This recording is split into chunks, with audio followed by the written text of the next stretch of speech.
So the way that I would really like to start this out, I think a big reason why anybody is here today is you want to know what works and what doesn't work, and what's the easiest and what we should not be wasting our time on. There's so many social networks out there, and we've heard this before at previous NCBPMA meetings. It's hard not to get social media burnout, right? So one of the things that I'd love to talk about with you guys is first starting out with successes and some things that you guys have had that you found have worked. It could be anything from a blog receiving a ton of comments, or something going viral, or just getting a lot of traffic. Talk about a success you've had and maybe how you did that. Should we just go down? Yeah. Yeah. You don't have to keep that one down there. Yeah, maybe it's a good idea. Well, my blog is a writing publishing blog. It's also kind of an author blog, so I'm not blogging for a big organization or a company.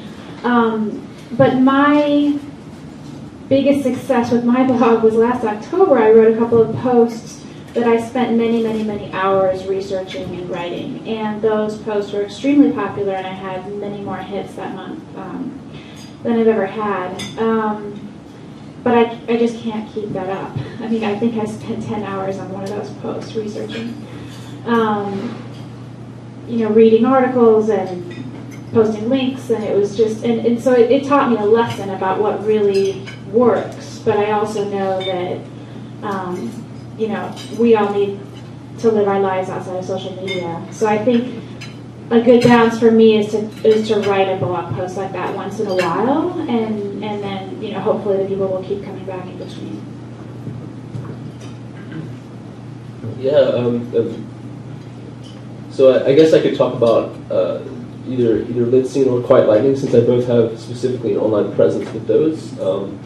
With Lidscene, probably the biggest spike in hits, so to speak, things that work, is when I go to an event that has, like kind of a large appeal, and if I'm timely with it, say, I go film something and I put everything up on the internet that night, chances are it will get a lot more hits than if I say, I take a couple days, because the internet is a very timely thing, right?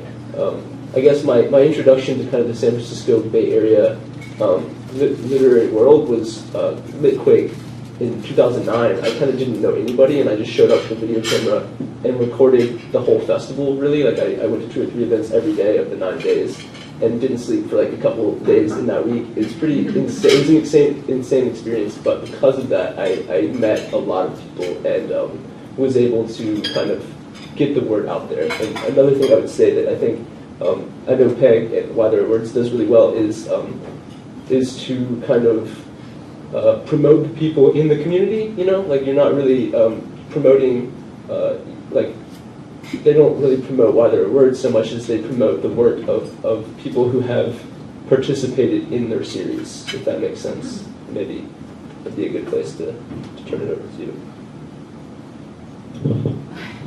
Thanks, Evan. That's very sweet. Well, so I guess the thing about it is thinking about, well, what does success mean? What are you really going for? And so very quickly, I would just say that the reason that I founded the series was because I really wanted a community in real life.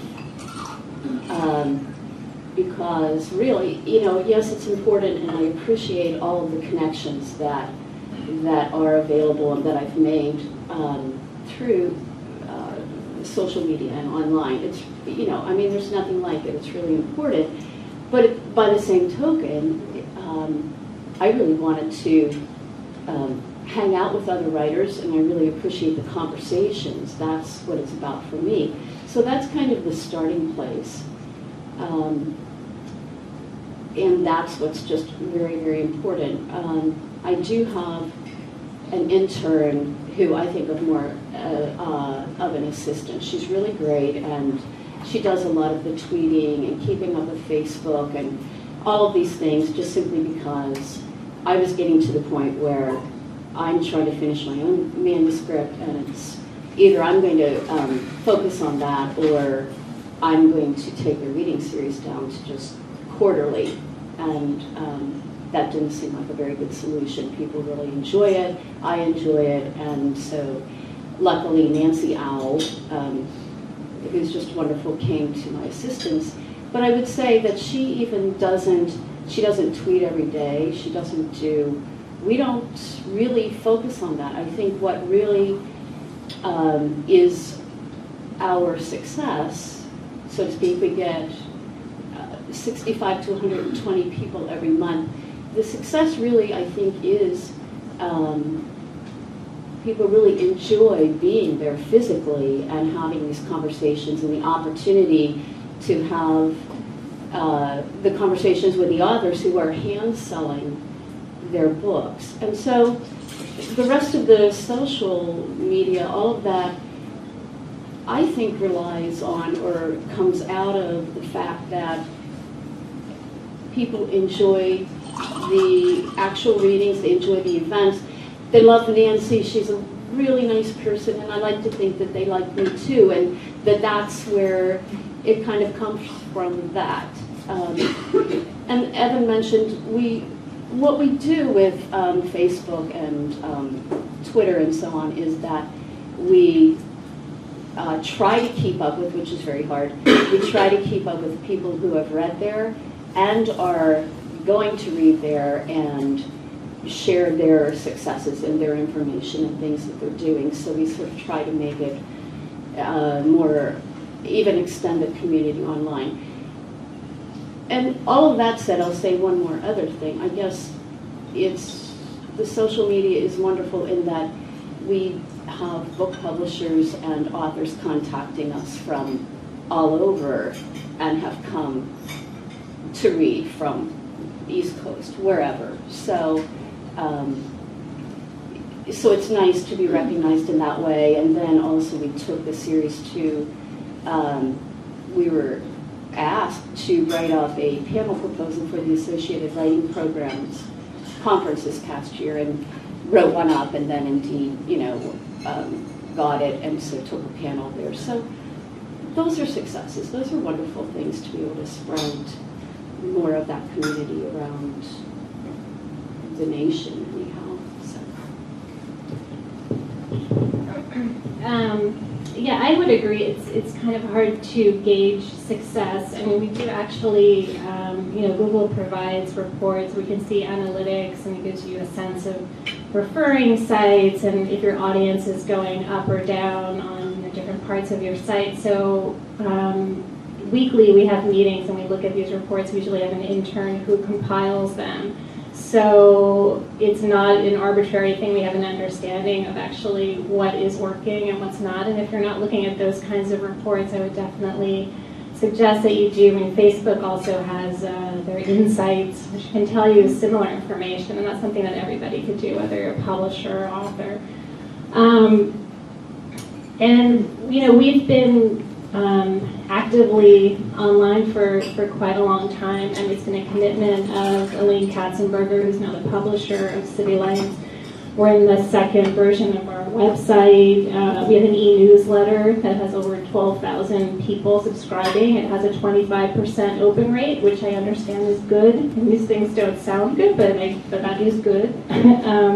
We just launched a blog a few months ago, and that's steadily gaining an audience. It's been really nice because it allows us to publish work of local authors and also excerpt books that we've published. We have a huge backlist, so it allows us to represent work that is kind of just sitting on the shelf. We have a podcast, which it actually took a little while to get it going, and it seemed like sort of an obvious thing. We have so many events at City Lights Bookstore, so now we're recording them and podcasting them. And then when authors come, City Lights authors come to San Francisco, we do interviews with them, short interviews, because we don't know how to edit. Well, I don't know how to edit audio, so we actually have a great intern right now who has the skills.